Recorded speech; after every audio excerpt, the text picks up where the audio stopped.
Olá, queridos irmãos, é um prazer novamente estar aqui com vocês. Esse é um domingo muito especial, porque é o domingo da ceia e é o domingo também da Páscoa, né? E eu creio que esse dia é muito significativo para nós, com certeza. Bem, na mensagem de hoje eu quero continuar ainda sobre a questão das ameaças.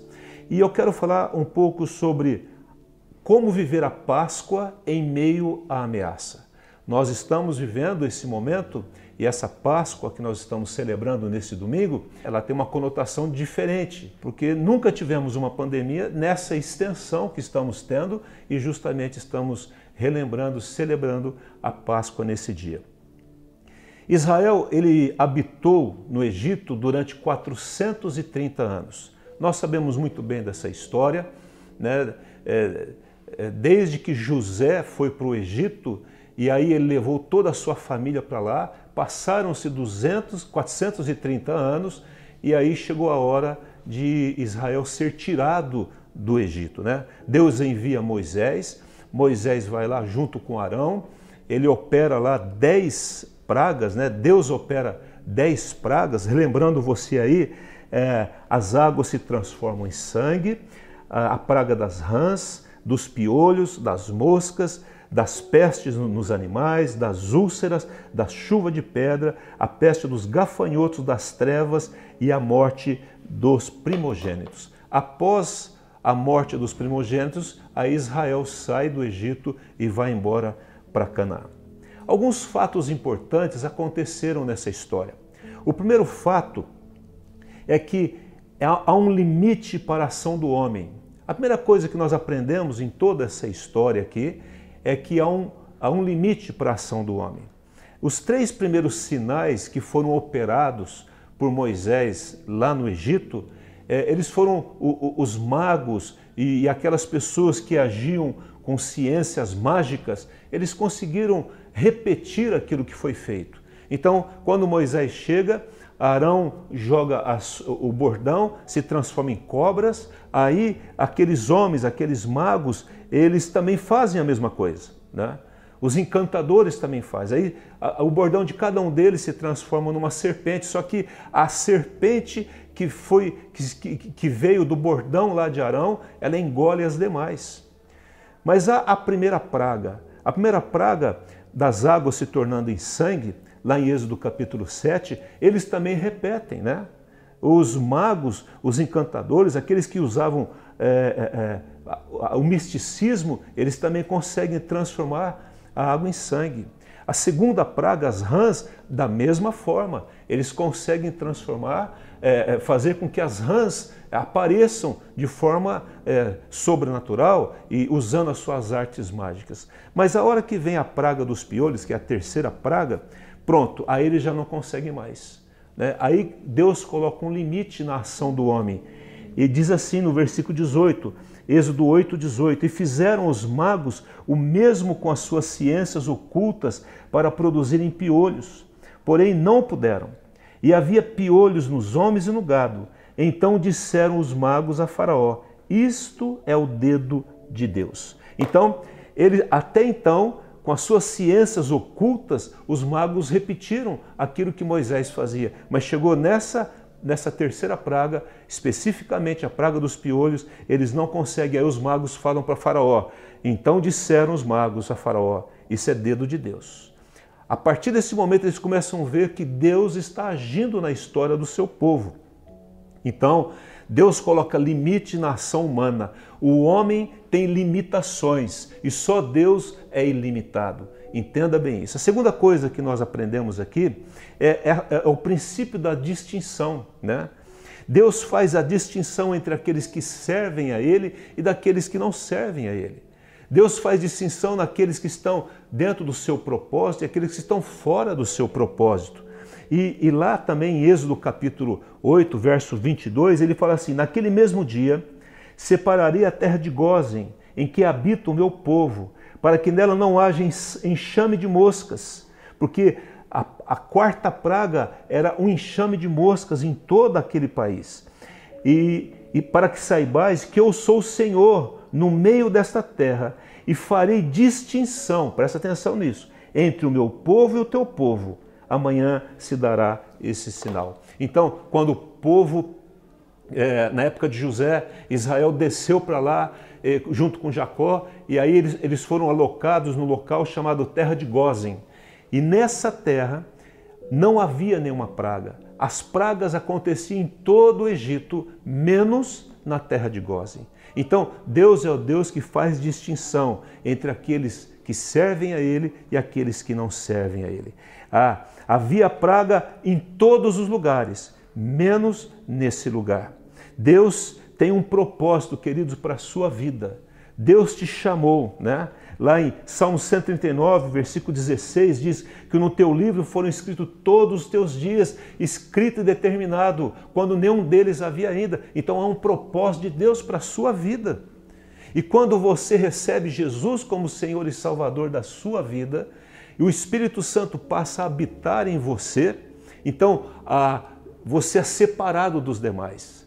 Ser santo é ser separado por Deus, para desempenhar uma função que Ele nos deu e que Ele escreveu a seu respeito e a meu respeito aqui nessa terra. Você entende isso? O Espírito Santo é o selo de Deus em nós. E essa é a diferença que temos entre aqueles que não servem a Deus. Você é especial para Deus. Não pensa não, no meio dessa situação que estamos atravessando e no meio da praga que estava lá no Egito, Deus sempre fez distinção do seu povo e dos egípcios, diz a palavra de Deus. Amém?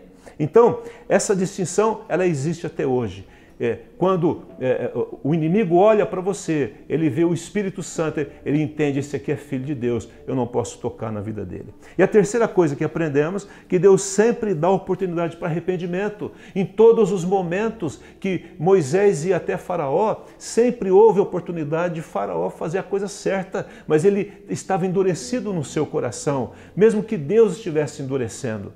Mas sempre há aquela oportunidade. Olha, se você não deixar o meu povo ir para me servir no deserto, essa praga virá.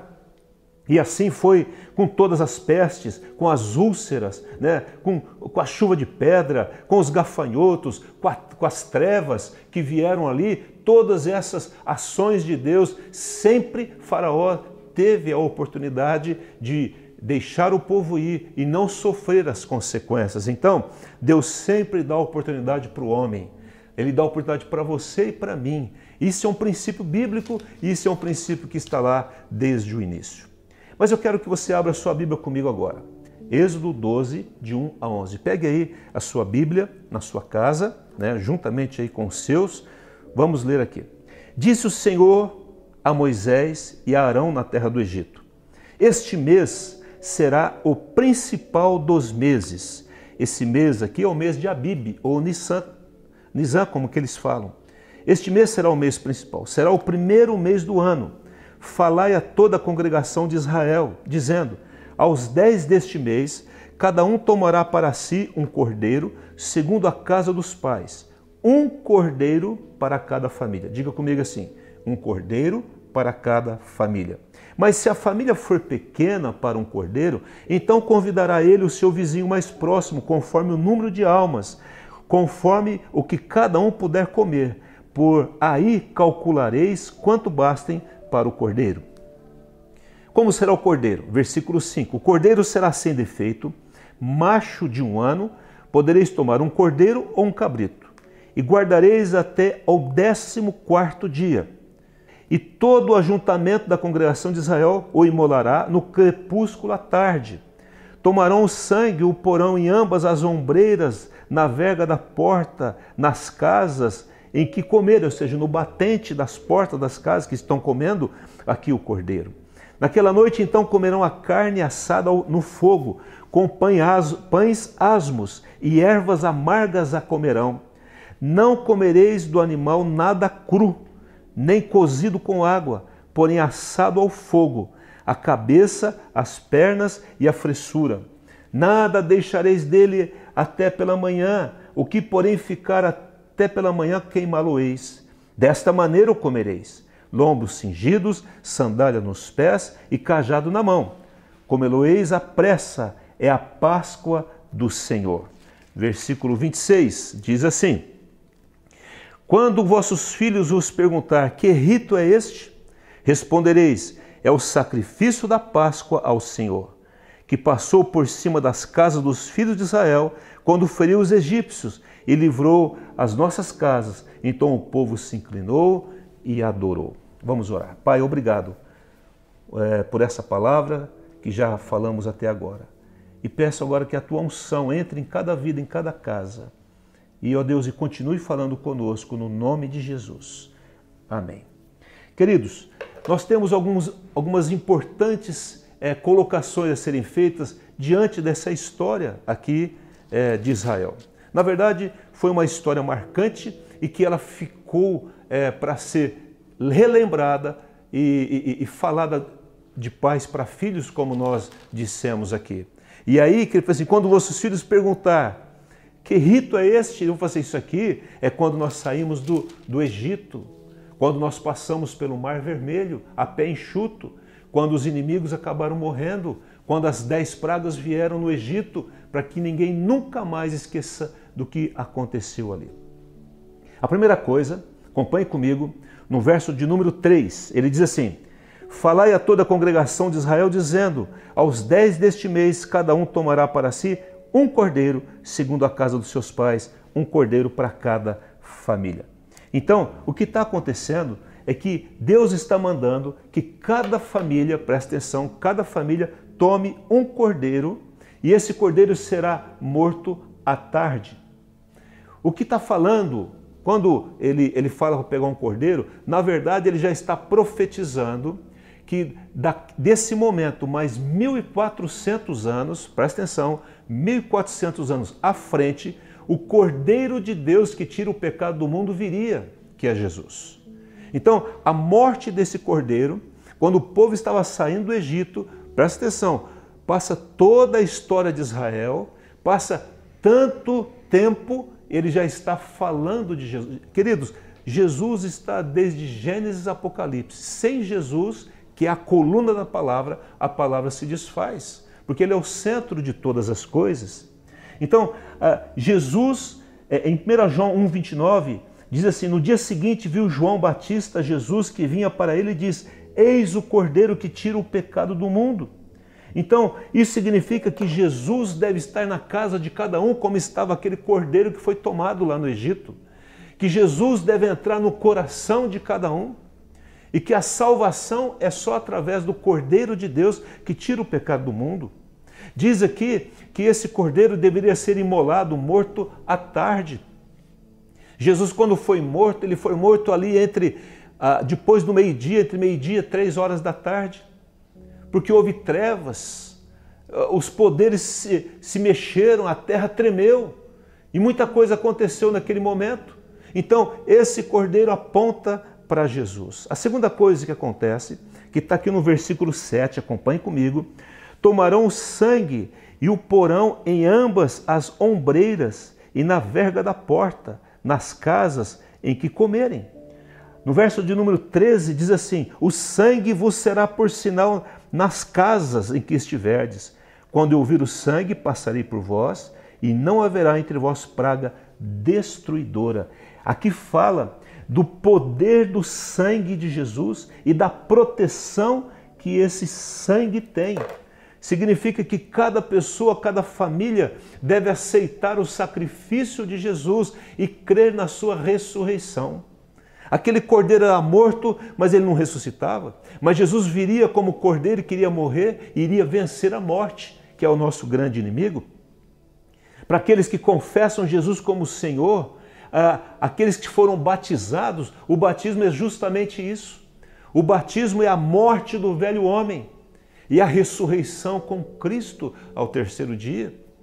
Esse é o batismo bíblico, né? Eu entendo a verdade, eu entrego a minha vida a Cristo e vou ao batismo e morro para o meu passado. E aí o meu espírito começa a viver e se relacionar com o Espírito Santo de Deus. A ceia é a memória de que o pão é o corpo de Cristo e que o cálice é o sangue do Cordeiro. Nós vamos tomar a ceia hoje e vamos relembrar e rememorar isso. Então, através do corpo de Cristo, eu me alimento, é a palavra de Deus que me alimenta, através do sangue de Jesus eu sou purificado e tenho acesso ao Pai. É tremendo isso, né? 1 João 5,18 diz assim: sabemos que todo aquele que é nascido de Deus não vive em pecado. Ora, se você e eu nascemos de Deus, nós não vivemos no pecado. Quem vive no pecado não nasceu novamente. Aquele que diz que conhece a Deus, mas desobedece, vive numa vida de desobediência, não conhece a Deus. Antes, aquele que nasceu de Deus o guarda, e o maligno não lhe toca. Por quê? Porque o Espírito Santo está em nós. A marca do sangue do Cordeiro está em nós, queridos. Então, é o poder e a proteção do sangue de Jesus. Amém? A outra coisa que fala, no verso de número 8, acompanha comigo. Naquela noite comerão a carne assada no fogo com o quê? Diz aí no versículo 8, 12:8, com pães asmos e ervas amargas. No versículo 15, ele fala: 7 dias comereis pães asmos, logo no primeiro dia tirareis o fermento das vossas casas. Então, ele está falando duas coisas importantes aqui, que tem significado para nós. A primeira coisa é que os pães asmos, o pão seria sem fermento. Pães asmos é pães sem fermento. Então, ele está falando, tire o fermento do vosso meio. Porque o fermento no entendimento espiritual, não estou falando do fermento natural, que você usa em pães, em bolos, essas coisas, mas no sentido espiritual, fala que o fermento é aquilo que não faz bem a nós. Lucas 12:1, ele diz assim: acautelai-vos do fermento dos fariseus, que é a hipocrisia, a dissimulação, a falsidade, a falta de integridade. Ele está falando já que cuidado com esse fermento, porque os fariseus viriam. Então ele está dizendo, não tenha fermento nessa festa. A segunda coisa que ele fala é comer ervas amargas. Isso fala de nós nunca esquecermos de onde nós saímos, de onde você saiu e eu saí, de onde nós saímos. Estávamos mortos nos nossos delitos e pecados, estávamos indo para o inferno, e o Senhor foi lá e nos resgatou, estendeu a sua mão e nos resgatou do império e da morte. Então, queridos, em nome de Jesus, eu quero te convocar nesse momento para que você não ceda, em nome de Jesus, ao fermento. 1 Coríntios 5:7 diz assim: lançai fora o velho fermento. O que é o velho fermento? A mentira, o engano, né? A ganância, para que sejais massa nova. Porque por ele nos renovou pelo Espírito Santo, mas sois de fato, como sois de fato sem fermento, pois também Cristo, nosso Cordeiro Pascal, foi imolado. Ele está chamando aqui de Jesus o Cordeiro Pascal, e que devemos lançar fora o velho fermento e comer ervas amargas, que significa o quê? Nunca deixar de esquecer de onde saímos. As ervas amargas para o povo era nunca esquecer que um dia eles amargaram lá no Egito, debaixo da servidão dos egípcios, eram escravos ali. E um dia nós somos escravos de Satanás, e hoje o Senhor nos trouxe para a sua maravilhosa luz. Amém? A outra coisa importante é que no verso 11 ele diz assim, presta atenção aí na sua Bíblia, 12:11, desta maneira o comereis, lombos cingidos, sandália nos pés e cajado na mão. Comê-lo-eis à pressa, é a Páscoa do Senhor. De que maneira eu devo comer a Páscoa? Olha, está dizendo aqui, ó, lombos cingidos, sandália nos pés, cajado na mão e comer à pressa. Queridos, Jesus está voltando. Ele está vindo buscar a sua igreja. E nós devemos estar preparados para esse momento. Ele está dizendo, quando você comer a Páscoa, esteja com os lombos cingidos, preparados. Sandália nos pés, cajado na mão, coma à pressa. O Senhor está chegando, Jesus está voltando e Ele está procurando a sua igreja, está preparando a sua igreja para encontrar com eles, melhor dizendo. Então, diz lá em Mateus capítulo 25, verso 1 e 13, o reino dos céus será semelhante às 10 virgens. Olha, havia 5 virgens nécias e 5 virgens prudentes. Ele está falando em Mateus 25, próximo da sua morte. E ele está dizendo que aquelas prudentes, elas tinham óleo, ou seja, uma vida com Deus, que sobejava, que sobrava. E 5, elas viviam uma vida cristã, vamos dizer assim, entre aspas, para o gasto apenas, né? Fazia o que podia. Eu vou na igreja uma vez por semana, tá bom. Eu oro uma vez por semana em casa, tá bom. Eu leio um capítulo da Bíblia. Não, ele está falando, faça mais, enche a sua lâmpada, tenha vida com Deus, vai, entra na presença do Senhor. E aí chega o noivo, e as 5 virgens que estavam preparadas foram para as bodas, e as 5 virgens que não estavam preparadas, elas acabaram ficando. E aí ele termina dizendo assim, vigiai, pois, porque não sabeis o dia e a hora que virá o vosso Senhor, o vosso noivo. Então, estar preparados. A outra coisa que nos ensina aqui está no verso de número 12. Acompanhe comigo. Porque naquela noite passarei pela terra do Egito e ferirei na terra do Egito todos os primogênitos, desde os homens até os animais. Executarei juízo, presta atenção aí, juízo sobre todos os deuses do Egito. Eu sou o Senhor, eu sou o Yahvé. Deus é o Deus que vai trazer juízo sobre todos os deuses. Eu executarei, Deus fala, juízo sobre todos os deuses do Egito. Queridos, o problema ali do Egito não eram os egípcios. O problema eram os deuses que eles serviam, e eram muitos deuses. E eles sempre atribuíam todo e qualquer sucesso naquilo que eles faziam como nação, como pessoa, aos deuses que eles serviam. Israel estava no meio desse povo. E Deus foi resgatar, tirar Israel do meio desse povo. Isso vai acontecer um dia. Por isso que eu e você temos que estar preparados. O Senhor vai vir nos resgatar no meio desse mundo que jaz no maligno, cujo príncipe dele é Satanás. E nós temos que estar preparados para esse momento. Então, ele vai vir buscar a sua noiva e nós temos que estar preparados, diz a palavra de Deus. Amém? E ele vai trazer juízo para esse mundo. Ele vai executar juízo sobre o príncipe deste mundo. E ele será lançado no lago de fogo e enxofre. E nós, os salvos, os filhos, estaremos com ele por toda a eternidade. Quem pode dizer amém comigo? Então fala da soberania de Deus, irmãos. Deus é soberano. Nós estamos atravessando essa pandemia. Diga comigo assim, o meu Deus é soberano. Sabe, quando nós nos perdemos e ficamos angustiados e ficamos inseguros, é porque nós perdemos a perspectiva de que Deus é soberano. Ele é o Senhor, Ele é a autoridade, Ele deu poder, Ele tem todo o poder nos céus e na terra. Ele está em todo lugar, Ele comanda todas as coisas. Ele é o Senhor de todas as coisas, Ele é o Yahvé. E ele traz juízo sobre os deuses. Por isso que ele vai prorrogando as pragas para dizer que cada ação dele é maior do que a ação do inimigo. E que há um Deus nos céus que governa toda essa terra.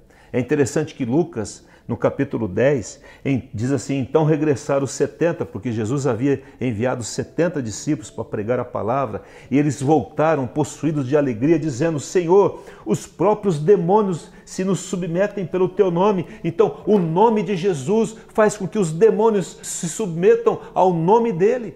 Presta atenção, um ser espiritual de milênios e milênios se dobra diante do nome de Jesus que você libera e profere. E eles estavam felizes por isso. E continua dizendo, mas Jesus falou assim, eu via Satanás caindo do céu como relâmpago. Satanás já caiu do céu.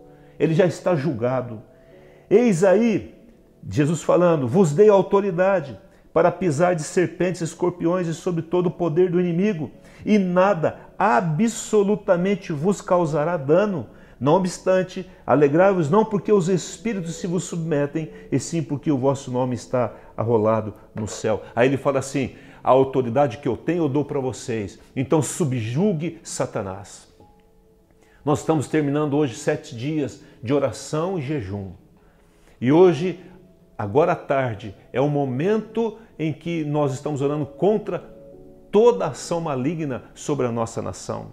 Todo espírito de engano, todo espírito de mentira, todo espírito que tem roubado o coração das pessoas, todo oportunismo nessa situação, é gente vendendo álcool gel falsificado, é gente espalhando notícias falsas, tudo para tumultuar uma situação difícil. Mas o Senhor é maior que isso. Ele vai trazer juízo contra todos os espíritos malignos. E em último lugar, eu quero terminar falando sobre a Páscoa.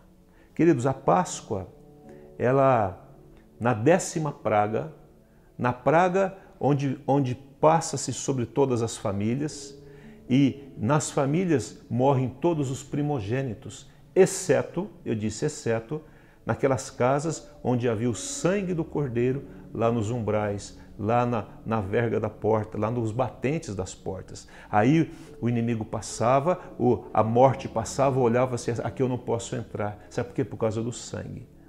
Então a Páscoa, na 10ª praga, o povo sai e vai embora. Mas antes eles comem o cordeiro. Isso é Páscoa. Páscoa fala de passagem. A Páscoa, ela aconteceu há 3.400 anos atrás, lá no Egito, ou mais do que isso, mais ou menos isso, né?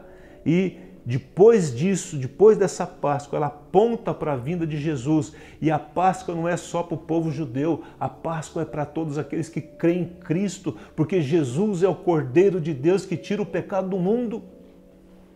Nós passamos da morte para a vida, nós passamos da prisão para a liberdade em Cristo Jesus. Páscoa fala de uma nova vida, de uma nova esperança. Páscoa fala de prosperidade. Páscoa fala de proximidade com Deus, de estar dentro do projeto de Deus. Amém? Não? Você entende isso? O nosso Deus é o Deus que governa os céus e a terra. A Páscoa é para toda a humanidade. João 10,10 diz que Deus amou o mundo de tal maneira que deu seu Filho unigênito, para que todo aquele que nele crê não pereça, mas tenha vida eterna. Então o amor de Deus fez com que seu Filho viesse e morresse. O Cordeiro de Deus que tira o pecado do mundo, o Cordeiro Pascal, viesse e morresse por nós. Ele venceu a morte e Ele nos dá vida juntamente com Ele. Por isso que o significado do batismo é tremendo. Pena que tivemos que cancelar o nosso batismo, mas você que não foi batizado está convidado, assim que pudermos nos reunir, a receber o batismo em o nome de Jesus, porque ele fala da nossa passagem da morte para a vida. Amém? Em primeiro lugar, como nós já vimos, Páscoa tem a ver que Deus estabeleceu limite para os homens. Os homens não são os poderosos nessa terra. Os governantes não são os poderosos, as nações não são as poderosas nessa terra. O seu Deus, o meu Deus, sim, é o Deus poderoso nessa terra. Lá em Daniel capítulo 2, ele diz assim, disse Daniel, bendito seja o nome de Deus, de eternidade a eternidade, porque dele é a sabedoria e o poder. É ele quem muda o tempo e as estações, remove reis e estabelece reis. Ele dá sabedoria aos sábios e entendimento aos inteligentes. Sabe por quê, queridos, que Daniel está escrevendo isso? Porque o rei teve um sonho, ninguém sabia interpretar. E foi lá Daniel e interpretou o sonho do rei. Porque isso não era dele. Ele mesmo fala, isso não é meu, isso vem do Senhor. E ele tira rei e ele estabelece reis. Por isso nós temos que tomar cuidado nesse momento em que há tanta divergência. E você olha a internet, as pessoas ficam perdidas e às vezes os próprios cristãos começam a se digladiar, se debater sobre isso. Mas existe um texto em Romanos capítulo 13 que diz assim, todo homem esteja sujeito às autoridades superiores, porque não há autoridade que não proceda de Deus, e as autoridades que existem foram por ele instituídas, de modo que aquele que se opõe à autoridade resiste à ordenação de Deus, e os que resistem trarão sobre si condenação. Há pessoas que estão debaixo de condenação, sabe por quê? Não respeitam a autoridade. Moisés foi lá, falou com o faraó muitas vezes, mas nunca desonrou e depreciou o faraó. Nunca afrontou o faraó. Simplesmente Deus, pela sua maravilhosa ação, foi lá, sem levantar uma espada, tira um povo no meio de um povo fortíssimo, através dos seus atos de justiça e das suas pragas. Então eu quero te dizer uma coisa, esse é o momento, queridos, em que nós temos que prestar muita atenção, porque Deus estabeleceu limite para os homens, sim, e nós temos que tomar cuidado para não afrontar as autoridades nesse momento, e sim orar por elas, para que elas acertem. Sabe, quando eu olho alguém que eu vejo que está, no meu entendimento, está cometendo um ato ilícito, eu oro por ele, seja quem for. Então, ore pelos governantes. Segunda coisa, Deus faz distinção entre aqueles que são seus filhos e os que não são. Então, queridos, você é como aqueles que moram na terra de Gósen, onde vem chuva de pedra, onde vem gafanhoto, onde vem piolho, onde vem as rãs, onde vem toda sorte de pragas, mas você está guardado em nome de Jesus. Empresário, o Senhor está guardando a sua vida. Empregado, profissional liberal, o Senhor está guardando a sua vida. Você que está desempregado, Deus vai abrir uma porta para você. O Senhor vai te socorrer, porque o Senhor é contigo. E daqui a pouco nós estamos livres daquilo que Ele está nos amarrando. Hoje nós estamos cativos dentro de casa, né? Nós somos como se estivéssemos presos domiciliares, né? Mas o Senhor está nos libertando disso, porque nós cremos nisso. Cremos na ação de Deus, cremos no poder dEle, em nome de Jesus. E você é um escolhido, uma escolhida de Deus, e Deus está cuidando de você. A terceira coisa, Jesus morreu por nós, né? Jesus morreu por cada pessoa da sua família. O cordeiro foi morto de tardezinha, como Jesus foi morto, mas ele ressuscitou ao terceiro dia.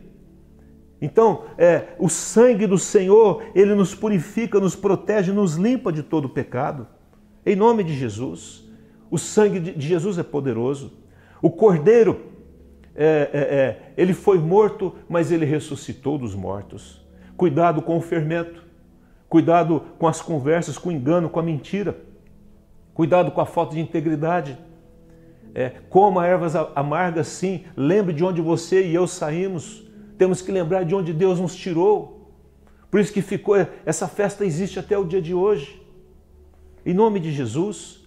Sabe, queridos, o Senhor nos chama para um novo tempo. E Ele nos chama para viver isso agora. Sabe, depois de 1400 anos, o povo ainda fazia a festa da Páscoa. No entanto, Jesus, naquele momento que ele estava para ser morto, ele ceia com os seus discípulos. Ele toma o pão e fala, este é o meu corpo. Ele pega o cálice e fala, esse é meu sangue. Eu vou morrer daqui a pouco por vocês, mas aguarde na cidade, porque eu vou ressuscitar. E o meu espírito virá, como ele está aqui até hoje. Amém? Não? A outra coisa, esteja preparado para sair deste mundo. Assim como Israel saiu lá do Egito, daqui a pouco a trombeta vai tocar e nós vamos sair desse mundo também. Como que nós devemos estar preparados?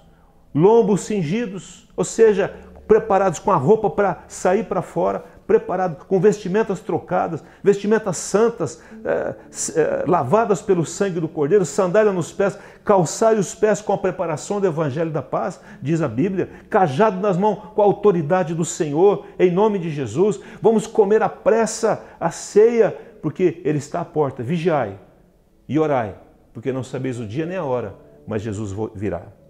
E a última coisa, Deus trouxe juízo sobre todos os deuses do Egito e Ele terá juízo sobre o príncipe deste mundo. Então esteja preparado, né? Satanás, ele já está caindo em nome de Jesus. As pessoas falam, não, parece que está cada dia mais forte. Não, ele vai se manifestar sim, mas o juízo dele está determinado. E o fim dele já está determinado. Amém, queridos? Essa é a palavra que eu tenho para você nesse domingo. E eu quero pedir que Deus venha sobre a sua vida e te encha de uma graça toda especial.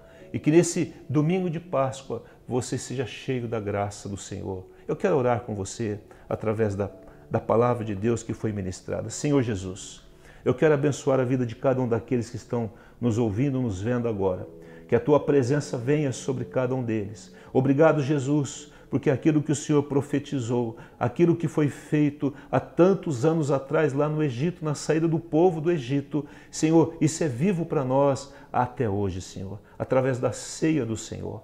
É a ceia que vamos tomar agora há pouco. Então, que o Senhor abençoe a vida de cada um. E em nome de Jesus, Senhor, nós declaramos aquilo que o Senhor planejou para a família e para a vida de cada um acontecendo.